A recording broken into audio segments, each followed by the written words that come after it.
Okay, so hello, welcome back to the channel, and make sure to hit that subscribe button. And today, I'm going to teach you how to make your slime glossy. So, you might be wondering, water. It works too, but what works better is hand sanitizer. Yeah, believe it or not, hand sanitizer. So, I think I'm going to try it and see what happens. And, tell you just a tiny bit. That's enough. Now smooth it out. It makes a better bubble.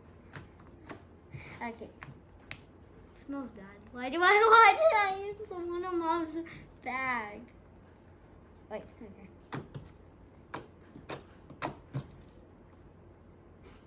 okay. Okay, it definitely made it a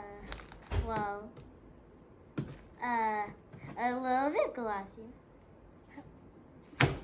I was gonna say hello, but it went down. I tried to go. Yeah! No. Yay! Look at the seed right there. A bite. Ah! What? It's caught! Caught! It's stuck in my pants.